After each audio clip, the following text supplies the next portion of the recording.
Today on What's New LSU, everything Mardi Gras, parades, food, and even what to wear to those Mardi Gras balls. What's New LSU starts now.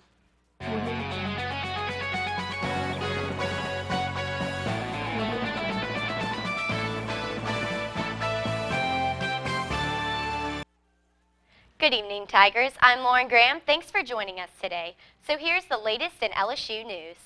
Authorities say the numbers are starting to pay off. LSU researchers recently teamed up with law enforcement to examine crime data in our community, such as the time of day violent crimes are committed and where. During a press conference today inside LSU's journalism building, the Baton Rouge Area Violence Elimination Project, or BRAVE, outlined how that data has helped officers target crime more effectively. For example, in 2013, crime dropped 85% in the 70805 zip code. Mayor President Melvin Kip Holden says Baton Rouge is setting an example for other communities. Baton Rouge is ready to demonstrate to others across this country how to go in, change a community, and put people at ease when it comes to safety in their area. Researchers on the project say the information they found can hopefully be used to help out more communities in the future.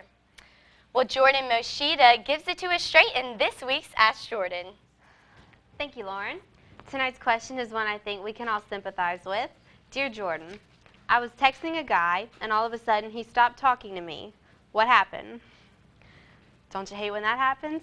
Well, it is possible that he was abducted by aliens in sexy nurse costumes. It is also possible that he is suffocating under a pile of $3 hookers as we speak. See, the problem with this question is I need to know more. I need to know what you talked about and when you talked about it. I need to know if you recently got a dog. I know it doesn't seem important, but it is. See, if a guy hears the word puppy, he pictures you taking care of a puppy and links that to you taking care of a kid and then links that to marriage and commitment. And if you ask a guy in college about commitment, you will see him run so quickly that he could quite literally pass for a runner-up in the Kentucky Derby. Truthfully, what probably happened was you said something that made him say one of two things. One, this girl wants to make babies, or two, this girl is a classified psychotic. And regardless of which one it is, it's still your fault. I know, I can't remember saying anything that would make him freak out. Well, he probably can't remember if you're a human or the devil. So I hope that answers your question, and if it doesn't, the Student Health Center offers great programs for coming to terms with reality. Send all of your questions to Twitter with hashtag LSUTTV and hashtag LSUAskJordan. Or if you see me arguing with a professor in the hallway, smile, because I'm probably winning. Although you may not like my advice, you should always remember that I'm not always right, but when I am, it's usually all the time.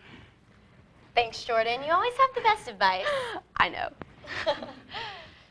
Well, welcome to this week's Fashion Frenzy Report. Mardi Gras isn't only about the beads and parades. The extravagant dresses at Mardi Gras balls are an essential part of the tradition. I got to talk to an LSU student, Reagan Roth, who gives us a look at what she's going to wear to an upcoming Mardi Gras ball. I'm here with Reagan Roth, who's participated in Mardi Gras balls throughout her life, and this year has a chance to attend multiple balls. So what Mardi Gras balls are you going to this Mardi Gras week?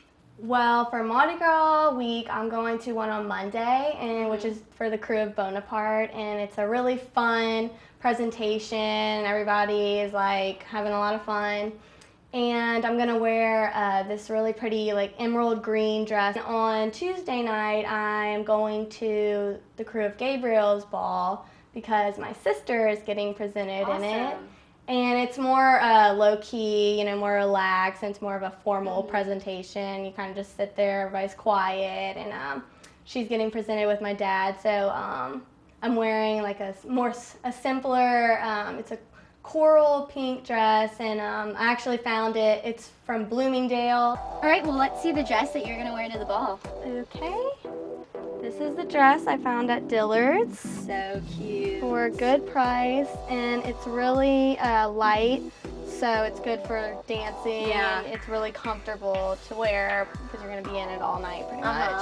So it's really fun, and I liked how it was simple, but Yeah. the color was really pretty. Yeah, I love the emerald. That's perfect for Mardi Gras. I found some really cute shoes Oh, to cool. go Let's with see it them. also, because it kind of comes up in the front, Uh-huh. so you can see the shoes. And I've actually had these I found them in my closet. I've had them for a pretty long time.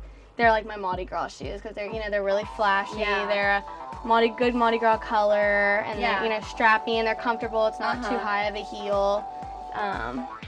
These earrings. So They cute. kind of go with the shoe and everything. I got these at Macy's for a really good price, and that's all that was to it. So I hope this inspires what you can wear to Mardi Gras events. Here's Reagan with the final product. It looks so great. I love it. Thank you so much. I know it feels really good on, and I'm excited to actually get to wear it to the ball. Awesome. Well, I hope you have fun at the ball, and I hope everyone has a great Mardi Gras. Don't forget to follow at LSU Fashion on Twitter for the latest fashion updates. We are taking a break, but don't go anywhere. Mardi Gras is on the way. Now let's turn it over to weather forecaster Christian Bennett for a look at tonight's weather and what we can expect for Mardi Gras break. Christian? Well, tonight it's going to be a clear night, no rain coming your way, but temperatures will drop into the 30s with wind speeds at 3 miles per hour. We're going to be looking at another cold night. Tomorrow will be a little warmer with highs at 67 degrees and lows at 55 degrees. It's going to be partly cloudy with winds at 14 miles per hour. We'll have a 10% chance of rain. It's going to be a beautiful Friday.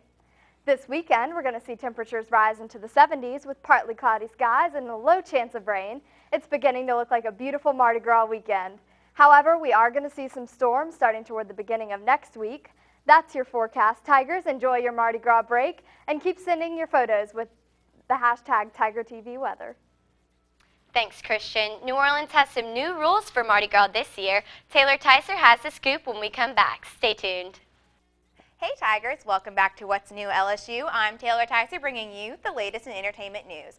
So if you're from around here, then you know this weekend is the best time of year. But before everyone heads out to the city, there are a few rules that you should know about that New Orleans put in place earlier this year. Arguably the most annoying new rule, you can no longer rope off territory with tarps, chairs, or anything else if they're in the public right-of-way. Also, ladders and other personal effects now have to be at least 6 feet from the curb, and this includes coolers and grills. And last but not least, private portable toilets are now prohibited if they're on public property. I mean, what do they expect us to do? Hold all that liquor in until we're forced to pop a squat in the street? However inconvenient these new rules may be, that shouldn't stop you from coming out, especially if Quentin Tarantino will be there. Rumor has it that he'll have special throws while he grand marshals the crew of Orpheus. Well, that's all I have for today. I'm Taylor Tyser, and be sure to tune in next week for the latest in entertainment news. Back to Lauren at the desk. Thanks, Taylor. Mardi Gras season is well underway, and a local bakery puts their personal touch on Louisiana's favorite sweet treat. Reporter Hillary Hart tells us more. Mardi Gras has many traditions, parades, beads, and of course, king cakes. The Ambrosia Bakery has been making king cakes for over 20 years. Co-owner and director of web and marketing, Felix Sherman, is from New Orleans and grew up with Mardi Gras his entire life. And so to actually be on the king cake side of it is pretty exciting because we've never imagined that we would be that involved in the whole Mardi Gras scene. Although king cake season officially begins on January 6th, the day of Epiphany, the Ambrosia Bakery sells king cakes all year long. But their busiest time of year is the Mardi Gras season, selling up to 300 or 400 king cakes each day. This year we actually in excess of 15,000 king cakes that we'll actually be making and selling this year. Ambrosia Bakery preserves the tradition of king cakes, including the traditional colors and the plastic baby figure inside each one. We include with it the 3 sugars, which the purple stands for justice, the gold stands for power, and the green stands for faith. Each king cake is homemade and takes up to an hour to be made, and the customers seem to enjoy their Mardi Gras treats. What flavor king cake are you buying today? Praline pecan. Is this your favorite? One of them. One of them. What other flavors do you like? Anything with cream cheese. Amen to that. Each king cake is made with a Danish dough mix and spread with cinnamon and the filling of choice. The 2 rolls are then braided together to give it the intricate design. One of Ambrosia's specialty king cakes, called a Zulu king cake, is full of chocolate, coconut, and cream cheese. What is your favorite part of Mardi Gras season? Probably king cake, honestly. I love it. Yeah, easily the best food for Mardi Gras. Mardi Gras season is the best season to indulge in a traditional Louisiana king cake. For Tiger TV, I'm Hillary Hart. King cakes are a great way to celebrate the tradition and culture of Louisiana Mardi Gras. Well, that's all the time we have today. You can catch our full shows online at tigertv.tv or on our YouTube channel. Be sure to connect with us on Instagram and Twitter for our latest updates. From all of us here at What's New LSU, thank you for joining us, and we'll see you back here next week.